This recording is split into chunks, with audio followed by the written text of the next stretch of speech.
2006 candy cricket stadium Sri Lanka, जहां दूसरे test match में पाकिस्तान और श्रीलंका की टीमें आमने सामने थीं। मुकाबला इंतहाई सख्त था क्योंकि दोनों ही टीमें इस टेस्ट मैच को जीतकर सीरीज अपने नाम करना चाहती थीं और दोनों ही टीमों में एक से बढ़कर एक खिलाड़ी था। मुकाबला शुरू हुआ और श्रीलंका ने पहले बैटिंग करते हुए तेज इन स्विंग और आउट स्विंग विकेट पर 279 रन बना डाले। जवाब में मुरलीधरन की शानदार बॉलिंग के सामने पाकिस्तानी बैटिंग तहस नहस हो गई और महज 170 रन बनाकर पूरी टीम आउट हो गई और यूं श्रीलंका को पहली इनिंग में 109 रन की बर्तरी मिल गई। ये इस टेस्ट का दूसरा दिन था और दोनों ही टीमें अपनी पहली इनिंग मुकम्मल कर चुकी थीं। श्रीलंका की दूसरी इनिंग शुरू हुई और श्रीलंकन बल्लेबाज 109 रन की लीड लेकर मैदान में उतरे, लेकिन यहाँ कुछ अजीब हुआ। अपने कैरियर का 5वां टेस्ट खेलने वाले 23 साल नौजवान ने श्रीलंकन के सारे ख्वाब चिकनाचूर कर दिए।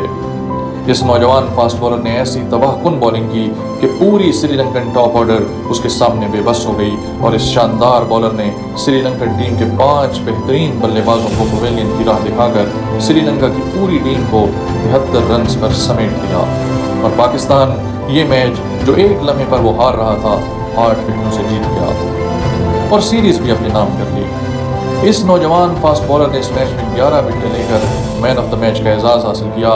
वो न सिर्फ इस मैच के बेहतरीन प्लेयर करार पाया बल्कि मैन ऑफ द सीरीज का अवार्ड भी इसी नौजवान बॉलर के हिस्से में आया। नाजरीन, इस फास्ट बॉलर का नाम था मोहम्मद आसिफ, पाकिस्तान की सरजमीन का एक और दरख्शां सितारा और तेज गेंदबाज जिसने आते ही इंटरनेशनल क्रिकेट में अपनी धूम मचा दी थी और दुनिया क्रिकेट के तमाम बल्लेबाजों के लिए एक डरावना ख्वाब बनकर उभरा था। उसकी गेंदबाजी इतनी शानदार थी कि आज भी दुनिया क्रिकेट के कई शानदार बल्लेबाज और बॉलर्स उसे मौजूदा क्रिकेट का सबसे बड़ा बॉलर मानते हैं। The best international fast bowler you faced and why? Mohammad Asif is the best one. Mohammad Asif from Pakistan. Mohammad Asif, the Pakistani fast bowler. इसे स्पिन ऐसे करते हैं, चलो मेरा एक्सपेरिमेंट निकाल लो। तुम्हें फास्ट बॉलिंग नजर आएगी, तुम्हें एक सिंपल बॉलिंग नजर आएगी, तू आसिफ भी लगाएगा ना तुझे 8 नजर आएगा। लेकिन इतनी महारत और कमाल रखने के बावजूद ये बॉलर किसी ऊंचाई को छुए बगैर ही मिट गया और अपनी गलतियों की वजह से अपना पूरा करियर बर्बाद कर बैठा। आज की वीडियो में हम आपको इसी बदनसीब लेकिन बाकमाल क्रिकेटर के बारे में बताने जा रहे हैं और जो गलतियां इसके कैरियर के जवाल का बायस बनी उन पर भी बात करने जा रहे हैं। अगर आपको हमारी ये काविश पसंद आए तो हमारे चैनल को जरूर सब्सक्राइब कीजिएगा। नाज़रीन, ये कहानी पाकिस्तान के एक छोटे से शहर शेखुपुरा से शुरू होती है जहां 20 दिसंबर 1982 को मोहम्मद आसिफ पैदा हुए। मोहम्मद आसिफ के वालिद एक छोटे से जमींदार थे। मोहम्मद आसिफ को बचपन से ही क्रिकेट खेलना पसंद थी और क्रिकेट के इसी लगाव की वजह से मोहम्मद आसिफ अपनी पढ़ाई पर कुछ खास ध्यान नहीं देते थे। इसीलिए मैट्रिक के बाद मोहम्मद आसिफ ने पढ़ाई छोड़ दी और अपना सारा ध्यान क्रिकेट में लगा दिया।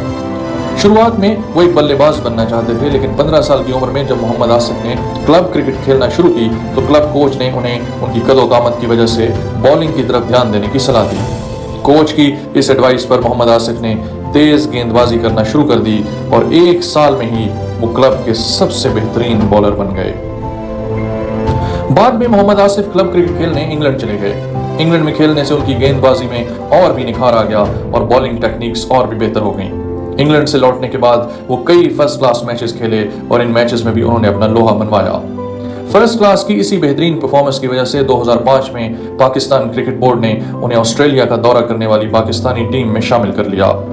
2 जनवरी 2005 को मोहम्मद आसिफ ने सिडनी क्रिकेट ग्राउंड पर अपना डेब्यू किया, लेकिन इस पहले मैच में मोहम्मद आसिफ कोई विकेट भी हासिल न कर सके और पाकिस्तान ये मैच भी हार गया। इस मैच के बाद मोहम्मद आसिफ को टीम से बाहर कर दिया गया और मोहम्मद आसिफ दोबारा फर्स्ट क्लास क्रिकेट खेलने लगे। फर्स्ट क्लास के दौरान मोहम्मद आसिफ ने अपनी कमजोरियों को दूर करने के लिए काम किया और अपनी बेहतरीन परफॉर्मेंस की बिना पर वो दोबारा इंटरनेशनल क्रिकेट के लिए अपनी राह हमवार करने में कामयाब हो गए। दिसंबर 2005 में इंग्लैंड की टीम ने पाकिस्तान का दौरा किया और मोहम्मद आसिफ को रावलपिंडी में दोबारा मौका दिया गया। ये मोहम्मद आसिफ का पहला वनडे मैच था। इस मैच में मोहम्मद आसिफ ने उम्दा बॉलिंग की और 2 विकेटें हासिल की। फिर आता है 2006 जब Indian cricket team Rahul Dravid की कप्तानी में पाकिस्तान का दौरा करती है, जहां कराची टेस्ट मैच में पहली बार मोहम्मद आसिफ की जादुई बॉलिंग का पूरी दुनिया ने नजारा देखा।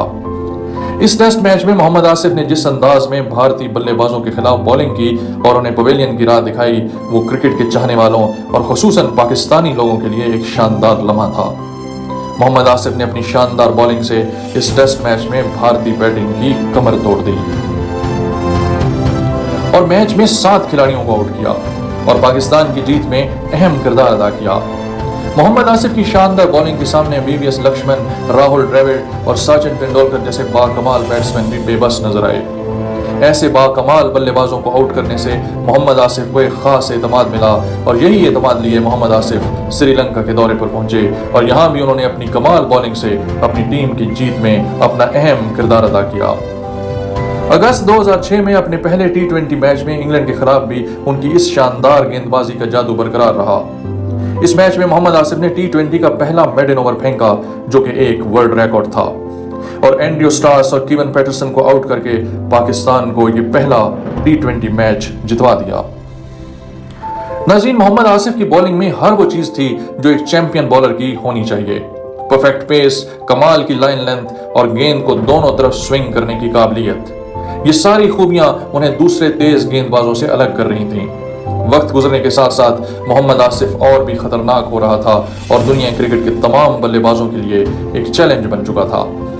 साल 2009 दौरा न्यूजीलैंड और मोहम्मद आसिफ की जादूगरी यहां भी सर चढ़कर बोल रही थी। उसने न्यूजीलैंड के खिलाफ टेस्ट सीरीज में सबसे ज्यादा 19 विकेट्स हासिल किए और न्यूजीलैंड के तमाम बल्लेबाजों के दिलों में अपना खौफ बिठा दिया और वेलिंगटन टेस्ट में उसने 9 विकेट्स लेकर पाकिस्तान को न सिर्फ इस मैच में फतह दिलवाई बल्कि सीरीज भी 1-1 से बराबर हो गई। जनवरी 2010 में ऑस्ट्रेलिया के खिलाफ सिडनी टेस्ट में मोहम्मद आसिफ ने वो खेल पेश किया जिसे आज भी याद किया जाता है।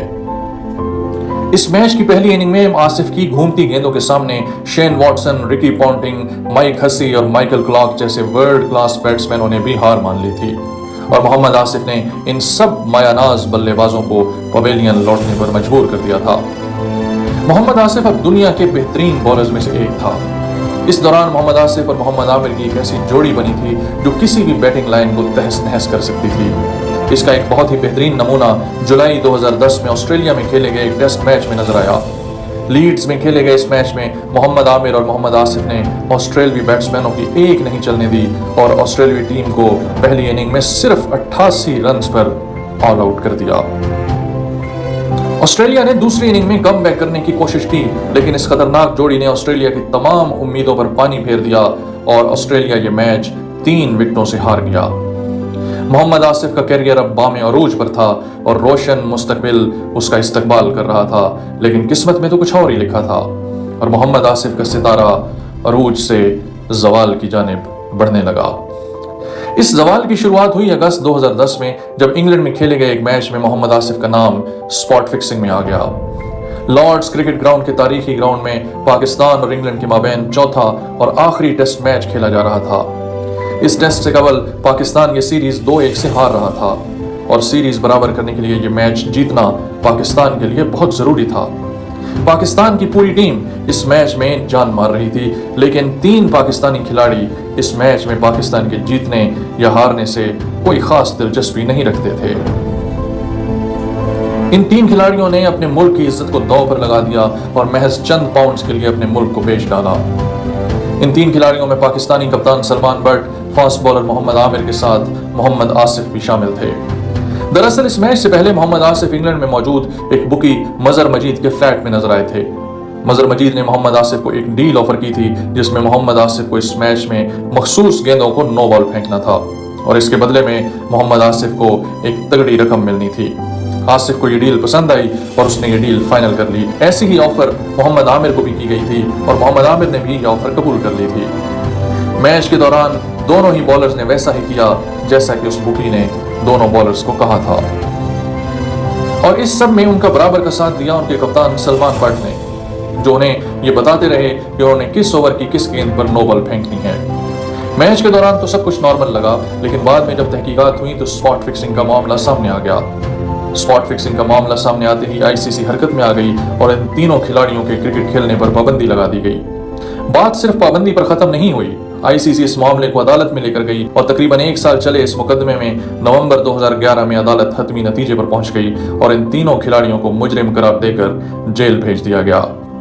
नाज़रीन, ये पहला मौका नहीं था जब मोहम्मद आसिफ किसी इल्जाम में पकड़े गए थे।